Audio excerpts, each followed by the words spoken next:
Alright, good morning and welcome back to Bali. In this video, I want to tell you exactly how I've been making money passively online while I sleep from my old travel videos.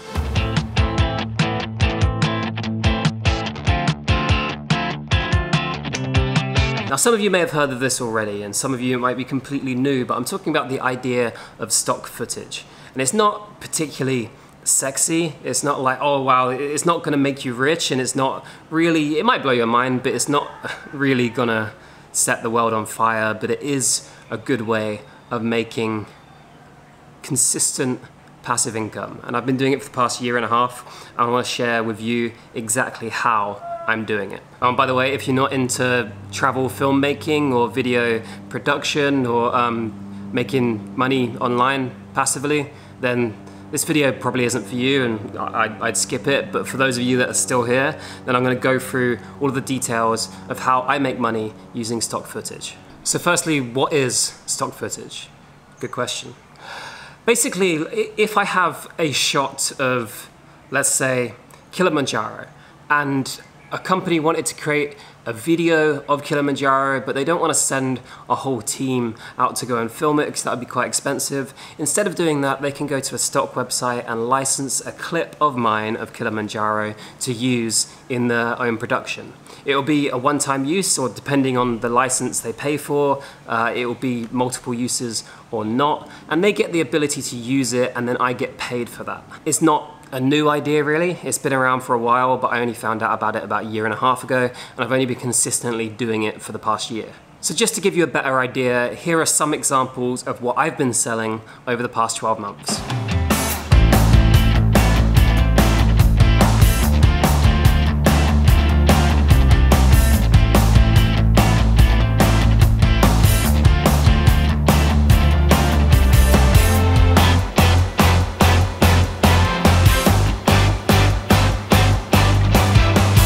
Okay, the first time I learned about this and I watched a video similar to the one I'm trying to make right now, I kind of blew my mind, and I was like, wow, I need to start doing that. So if that's where you are at right now, then I want to try and share some of the tips I've learned from trying to do it myself.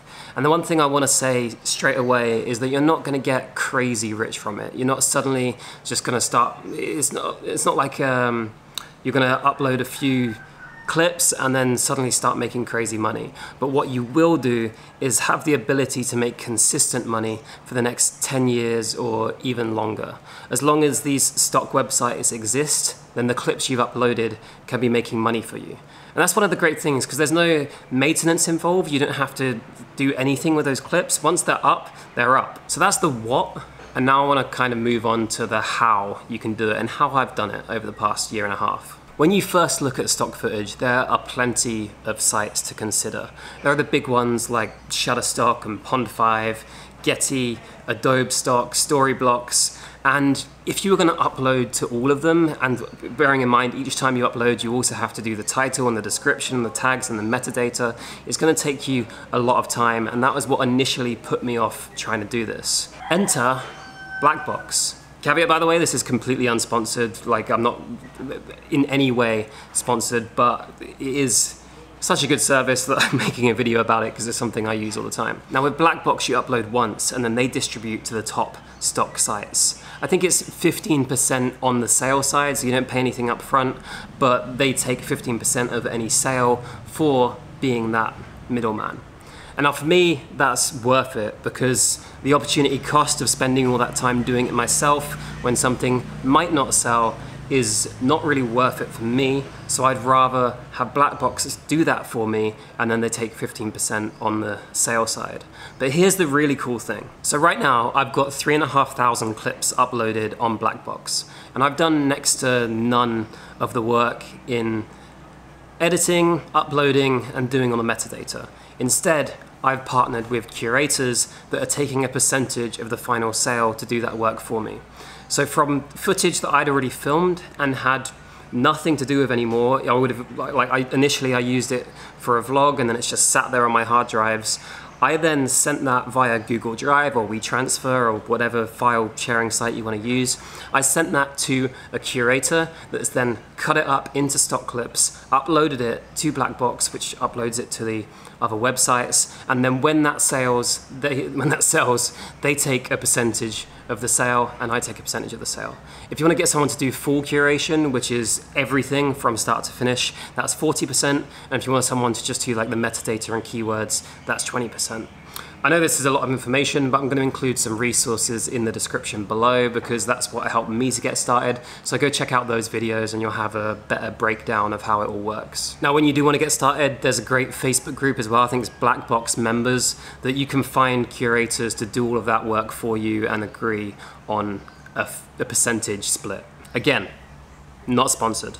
I just think it goes perfectly hand in hand for what I've been trying to do. Like filming constantly and traveling around, you end up with this mass of B-roll and this massive footage that just gathers dust on your hard drives that was doing nothing for me. It's not making me any money sat there in the bottom of my bag. And this way it started to make passive income, which is now built up and is consistently another paycheck per month. Another thing I love about it is that it doesn't rely whatsoever on social media at all. Like a lot of content creation and a lot of making money online these days seems to be based around social media, but this is completely separate. Even if you deleted all of your social media accounts, then at least this will still be there giving you some sort of income per month. Right, if you've got to this point in the video and you're thinking about doing it, then you might be wondering what actually sells. And the truth is that actually anything can sell. As long as it's a stable shot, as in you're holding the camera quite stably or it's on a tripod like this camera is right now, it's in HD and it tells a story, then anything can sell. And I know saying something tells a story is pretty vague, so let me try and give you some examples. Take where I am right now, for example. I can see a prayer offering surrounded by leaves. I can see an old discarded sandal on polluted water. The food I just had. A sign saying we don't have Wi-Fi, talk to each other. All of these things could sell, and that was in 1 minute. You don't even need to have fancy equipment really. You can film with your phone, and there are a lot of people within the community that do all of their filming with phones, because these days the phone you have in your pocket is a fantastic camera, and if you just use it and hold it very steady or use a gimbal or just prop it up against something, use a phone tripod that costs like $5, then you can get some really cinematic, crisp looking shots that could easily sell on stock websites. If it's in HD, then great. Still, I think most of, or almost everything of what I sell is sold in HD.